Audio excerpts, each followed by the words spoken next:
Gente.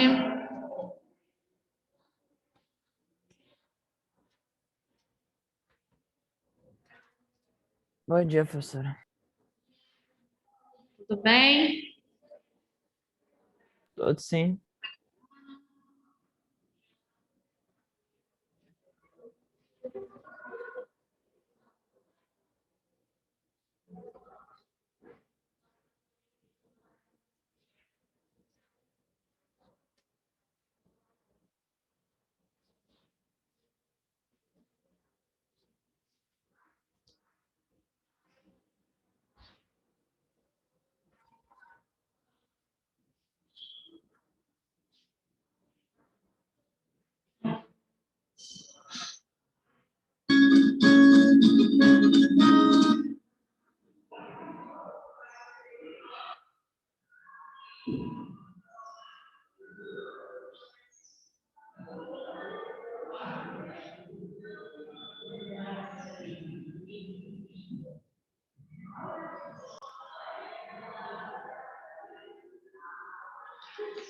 Bem, eu vou compartilhar com vocês hoje a minha tela e nós vamos assistir juntos a um vídeo, uma entrevista do professor Mário Sérgio Cortella, que ele está falando especificamente sobre a questão da escolha da profissão. Então, é justamente para a gente poder fechar.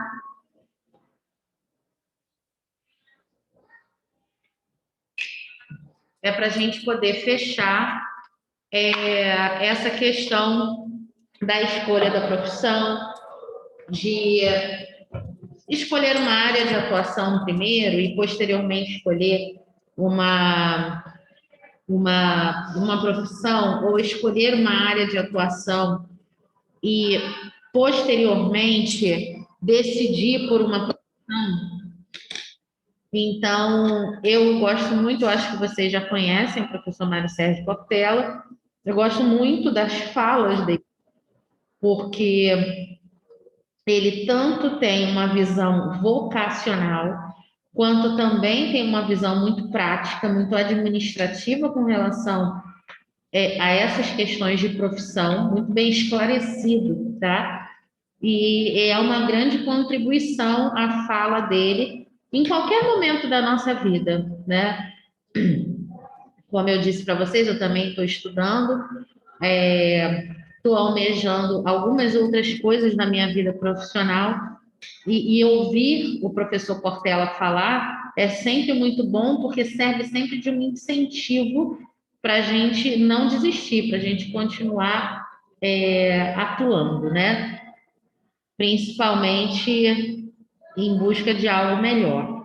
Então, vou compartilhar essa tela com vocês e eu gostaria que vocês fizessem comigo a mesma experiência assim, que eu estou fazendo aqui. Eu estou com o meu caderno, eu já vi esse vídeo antes, mas eu estou com o meu caderno, estou com o meu lápis aqui e nós vamos assistir esse vídeo conversando também sobre ele e anotando aquilo que a gente acha mais interessante, tá? E aí, posteriormente, a gente vai fazer um debate sobre esse vídeo, ok?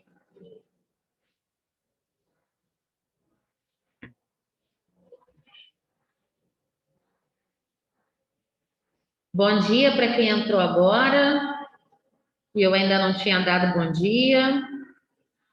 Vamos lá.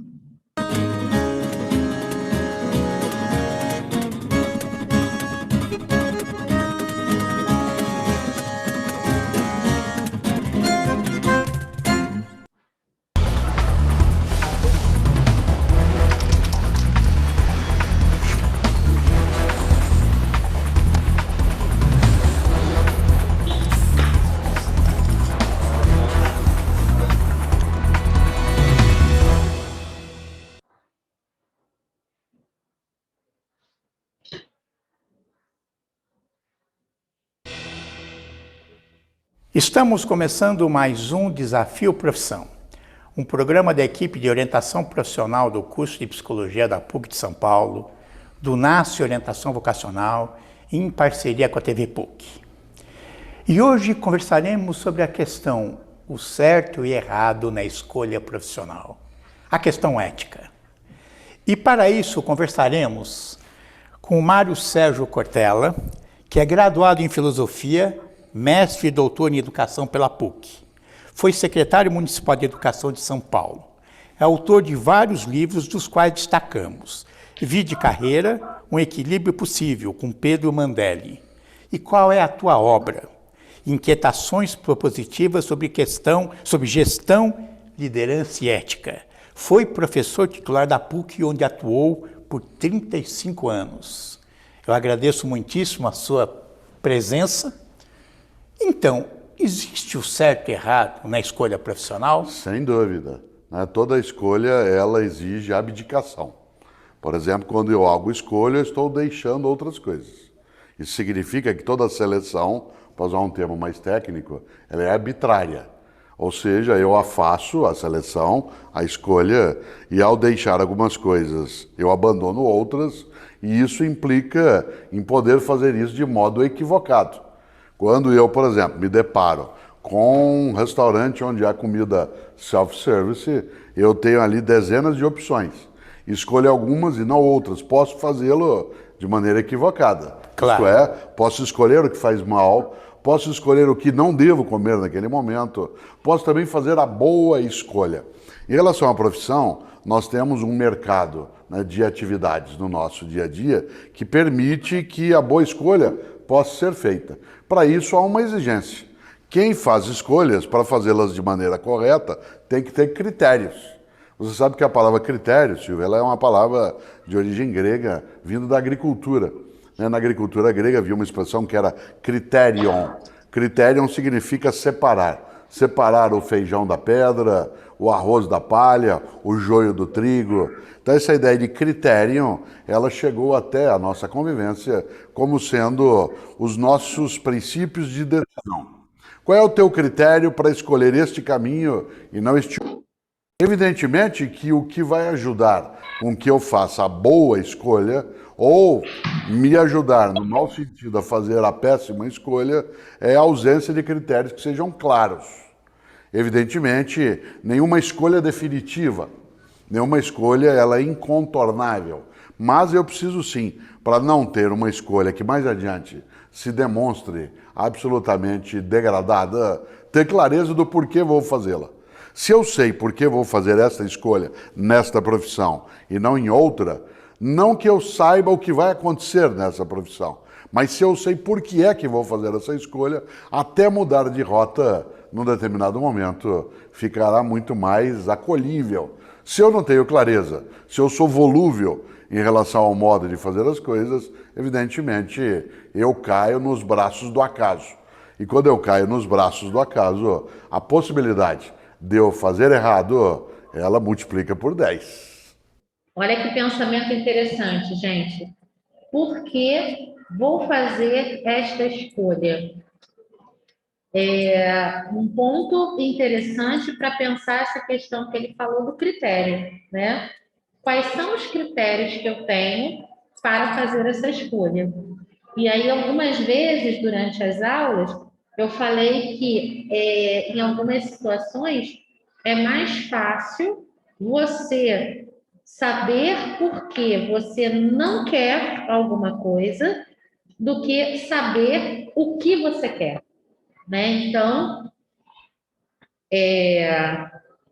para quem já tomou uma decisão, para quem já está com um pensamento bastante encaminhado com relação à escolha da profissão, é começar a pensar, por quê?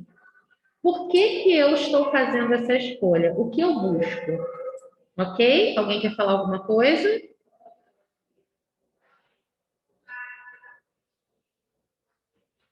Então, vamos seguir.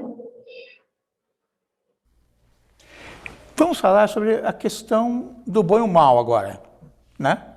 Existe essa questão na escolha? Claro, por exemplo, há profissões hoje que são admiráveis, que servem para você imaginar o quanto elas oferecem de honra.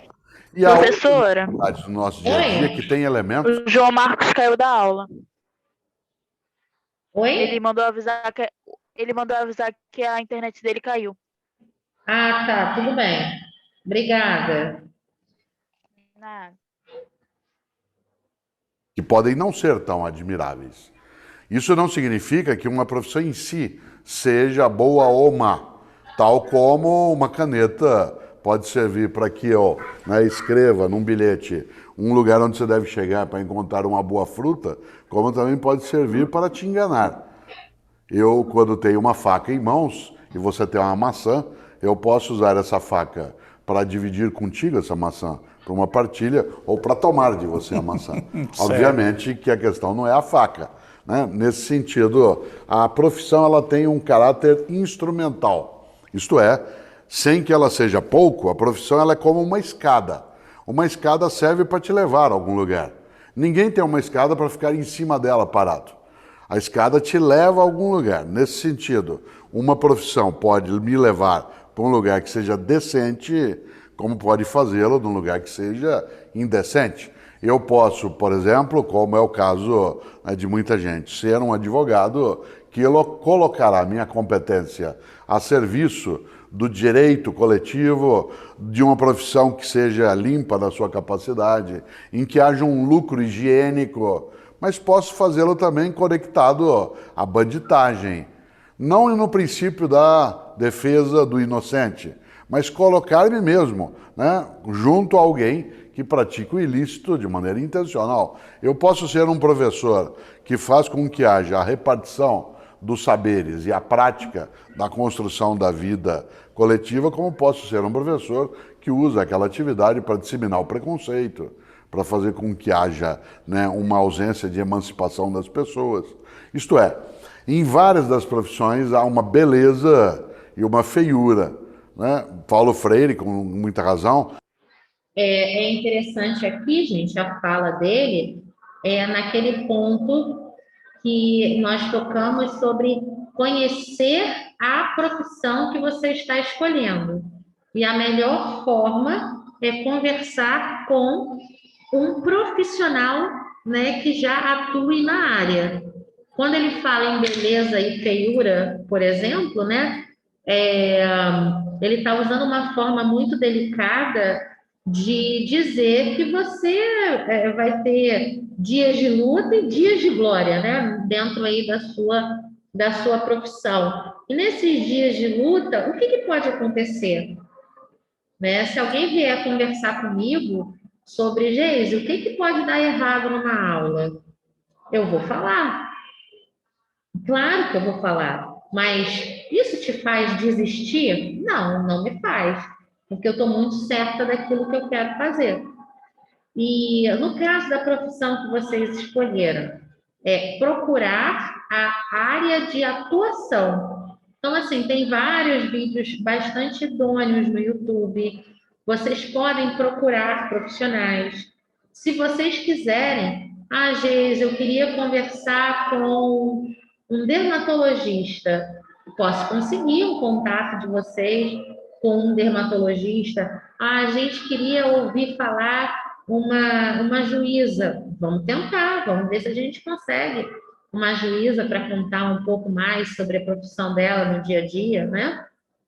Eu acho que dá para a gente fazer essas experiências de forma muito bacana. Alguém quer fazer alguma colocação? Nada? Não, senhora, tranquilo. Então, sigamos.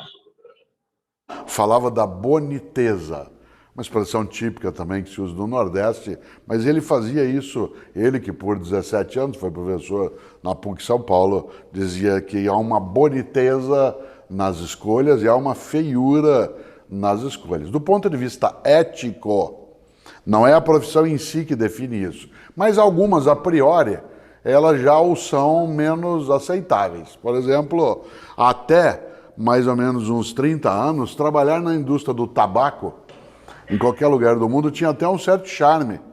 Inclusive porque, como o cinema, a TV, as propagandas nas revistas mostravam o consumo de tabaco como algo que era absolutamente encantador, estar na indústria do tabaco era algo que fazia com que as pessoas se orgulhassem.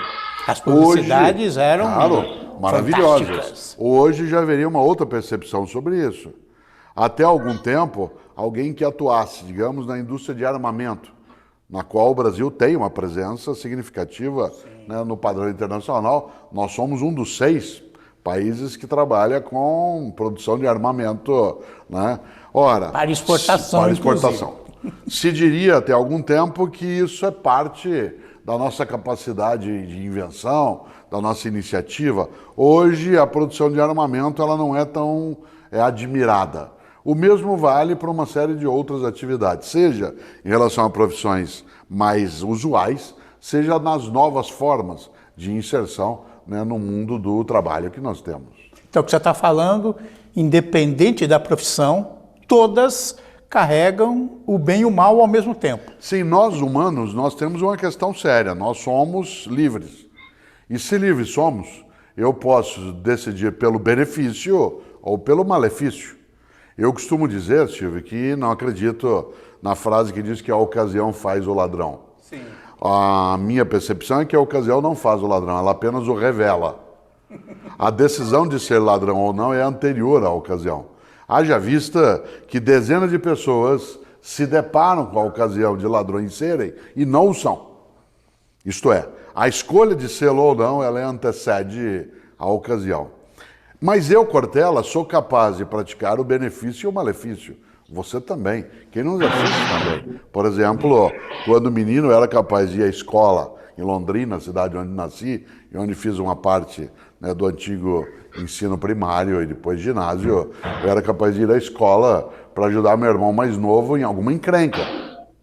Mas eu mesmo, o mesmo que ia até a escola para ajudá-lo, era capaz de, quando ele passava correndo ao meu lado em casa, colocar o pé de leve para ele tropeçar. Eu sou capaz de abraçar a minha mulher com carinho, afagá-la, sussurrar algo que seja carinhoso, e eu mesmo sou capaz de dizer algo a ela que vai machucá-la a fundo, e eu sei onde pegar. Nesse sentido, nenhum e nenhuma de nós é imune a essa dupla possibilidade. Nós somos angelicais e demoníacos como escolha. Isso está dentro de nós. Você diz, mas tem gente que não tem escolha. Então eu não posso dizer que ele é angelical ou demoníaco, porque a ética pressupõe consciência. Uma pessoa que não pode escolher, decidir e julgar por si mesmo, nós chamamos de incapaz. Incapaz de quê? De decidir, escolher e julgar por si mesmo. Ora, uma criança até determinada idade, um adulto com algum tipo de desvio de base cerebral, alguém que tem síndrome de Alzheimer a partir de uma determinada fase, ele é aético. Isto é, ele não pode decidir, escolher e julgar. Tal como eu não posso dizer que um cão é bom ou mal. Quando um Rottweiler ataca alguém, ele não fez isso porque ele decidiu fazê-lo de maneira maldosa. Ele faz porque ele não tem como não fazer. Isso significa, e volto ao teu ponto de partida, que a escolha ela é maléfica ou benéfica a partir dos princípios que eu estou usando. Eu sempre digo que a ética, Silvio, ela serve para nós decidirmos as 3 grandes questões da vida. Como nós somos livres, há 3 questões que nos envolvem o tempo todo, que são quero, posso, devo. Essas são as 3 grandes questões da vida. Quero, posso, devo. Tem coisas que eu quero, mas não posso. Coisa que eu posso, mas não devo. Coisa que eu devo, mas não quero. Como é que a gente equilibra isso? A partir dos princípios que tem. Na profissão, o grande desafio quando se quer ser decente... Gente, preste atenção nessa fala dele, tá? Isso que ele fala sobre quero, posso e devo. Eu vou até voltar um pouquinho. E como isso vai trabalhar na vida profissional. Equilibra isso a partir dos princípios que tem. Na profissão, o grande desafio quando se quer ser decente é fazer boas escolhas. E o que eu não posso, coisa que eu posso, mas não devo, tem coisa que eu quero, mas não posso. 3 grandes questões da vida. Quero, posso, devo. Tem coisa que eu quero, mas não posso. Coisa que eu posso, mas não devo. Coisa que eu devo, mas não quero. Como é que a gente equilibra isso? A partir dos princípios que tem. Na profissão, o grande desafio quando se quer ser decente É fazer boas escolhas. E o que é uma boa escolha?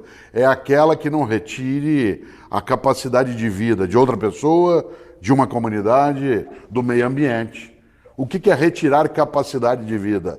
É diminuir a vitalidade, isto é, diminuir a possibilidade de sustentação de uma pessoa, de uma comunidade, de um ambiente. Eu acho especial, por exemplo, pessoas que ganham a vida cuidando de vida.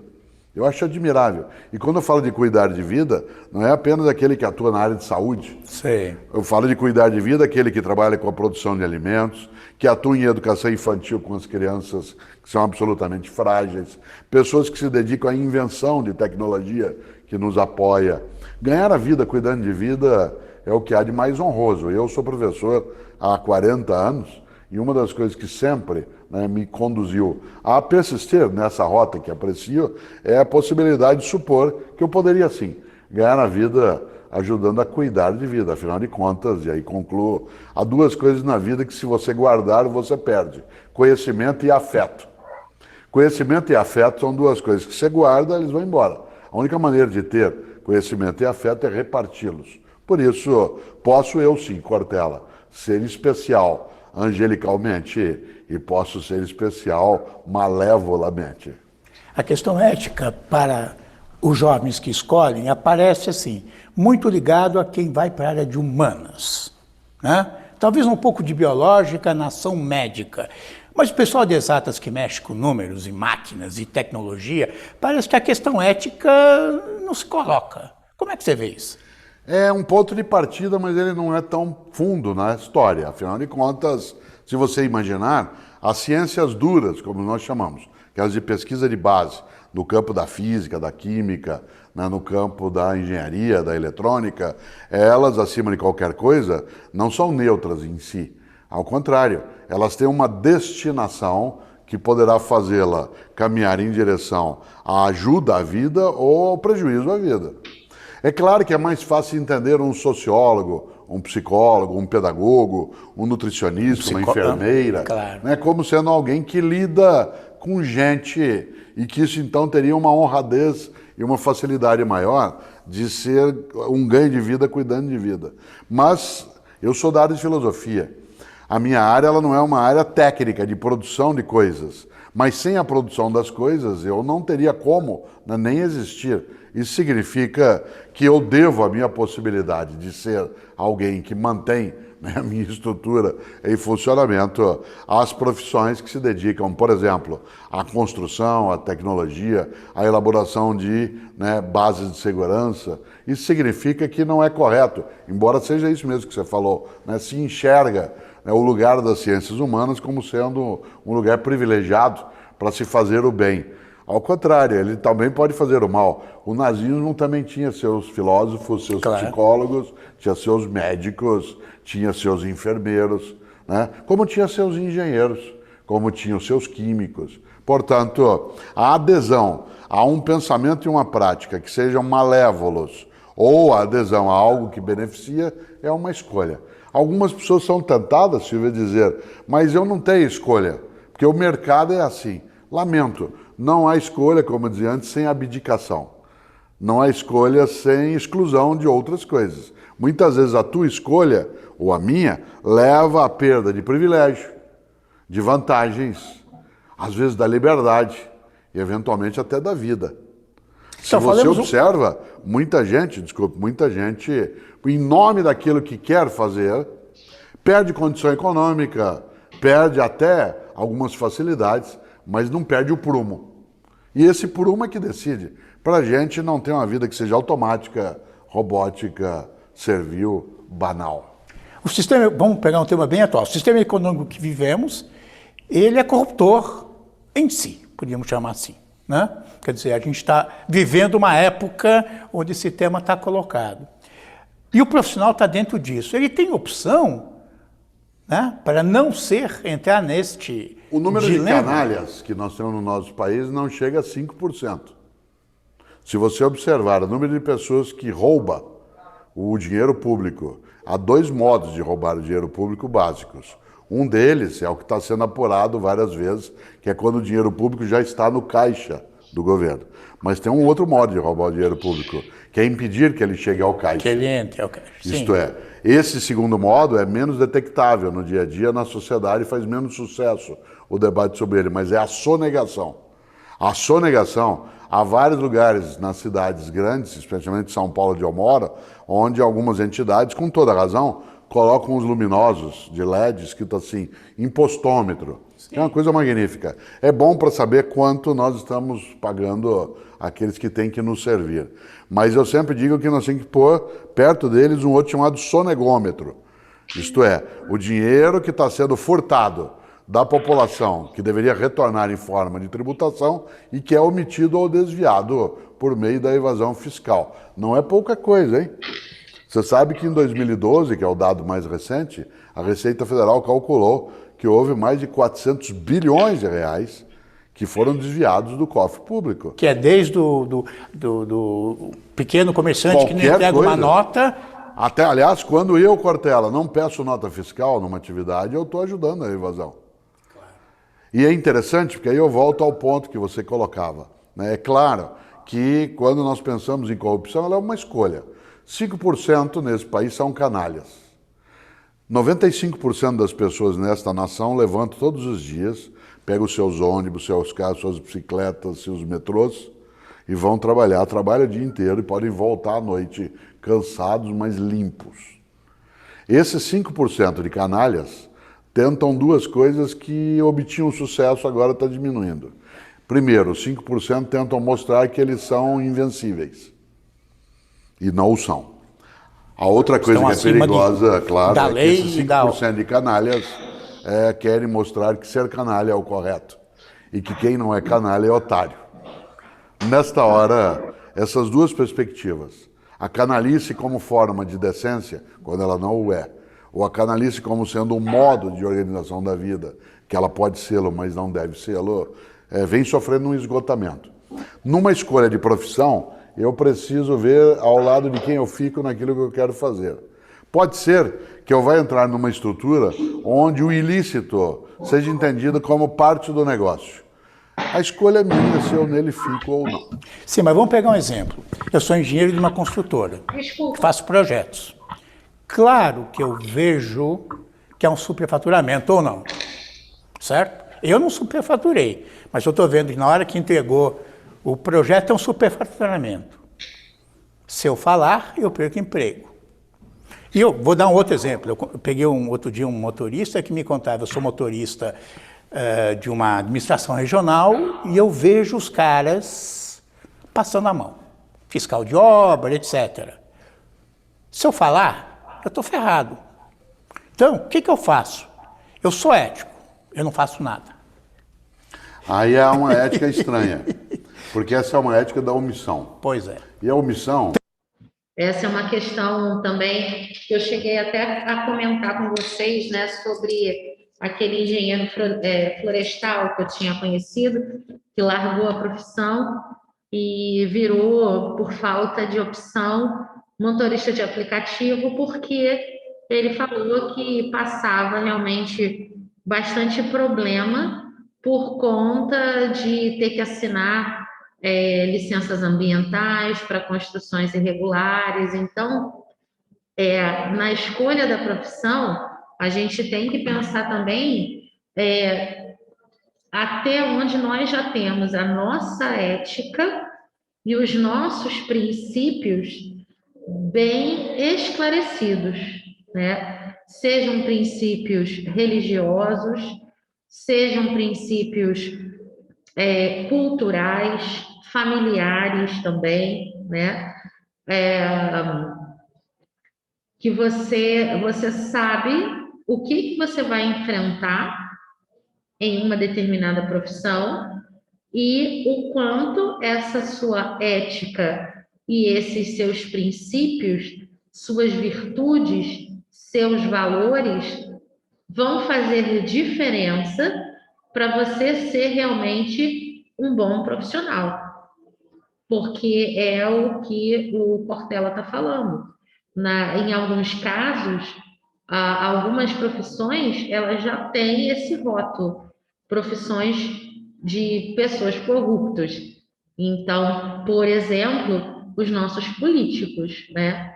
Infelizmente, a nossa política, ela já carrega esse rótulo, né? Alguém quer falar alguma coisa nesse sentido? Alguém quer fazer algum comentário?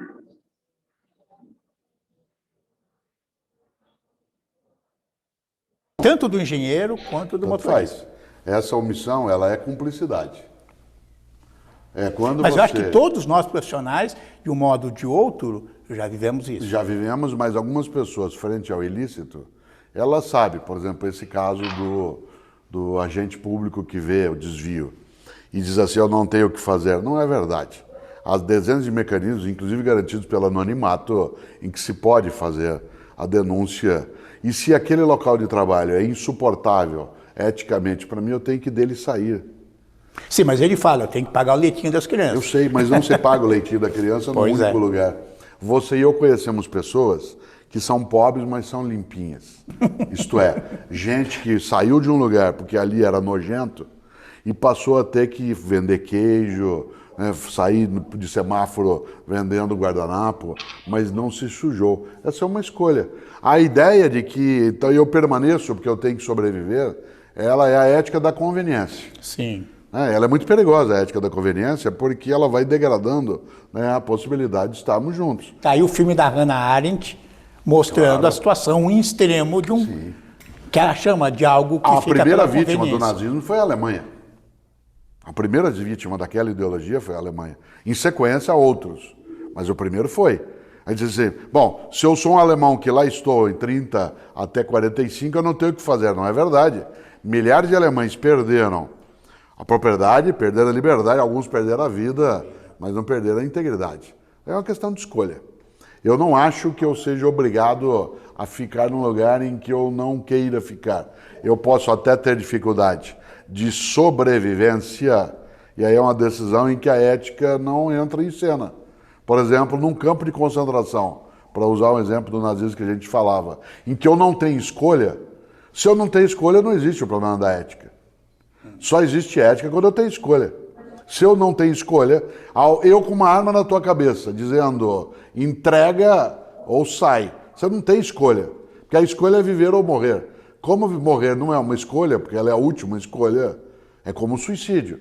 Em filosofia, a gente costuma falar em relação ao suicídio algo que é muito forte e que é necessário pensar. O suicídio é uma solução definitiva para um problema que é provisório, né? Portanto, Sempre provisório. Claro, ele tem que ser afastado. Nessa hora, para concluir, alguém no nazismo, ele poderia aderir ou não. Ele diz, mas eu não tenho alternativa. Não é verdade. Nesta hora, sempre há a possibilidade, né, de fazer escolhas. E a boa escolha, ela tem seu ônus, ela tem seu custo, né? Não há possibilidade de existir como se não houvesse o reflexo, né, das outras percepções. Você citou um filme, A Escolha de Sofia. Não há escolha ali. Essa é a brincadeira, entre aspas, do título. A mãe tem que escolher entre dois filhos qual será assassinado pelos nazistas e qual vai sobreviver. Não existe essa escolha. Claro. Por isso não há um problema ético no filme. O problema é do nazista, que vai decidir se mata ou não. A mãe não tem escolha se o filho morre ou não, porque não se faz essa pergunta para uma mãe. Qual filho vai e qual filho fica. Por isso, para lembrar, a ética pressupõe capacidade de escolha. Se eu não posso escolher, então não tenho problema ético ali dentro. Então, o que você está colocando, todo profissional, em qualquer atividade, sempre tem que se colocar essas questões. Tem que perguntar a ele mesmo, quero, posso, devo? Quero, posso, devo? Tem coisas que eu quero, mas não posso, coisas que eu posso, mas não devo, coisas que eu devo, mas não quero. Mas eu tenho que me colocar. Essas são as questões de alguém que é livre. Pessoal, vou interromper aqui, já está dando o nosso horário. O vídeo está na plataforma, vocês podem terminar de assistir o pedacinho que falta, o link está lá, e espero que tenha sido um fechamento interessante para essa questão sobre escolha de profissão. E a gente continua falando, não diretamente como matéria, mas a gente ainda vai continuar falando sobre isso aí ao longo do ano, tá bom? Beijo para vocês, tchau, tchau.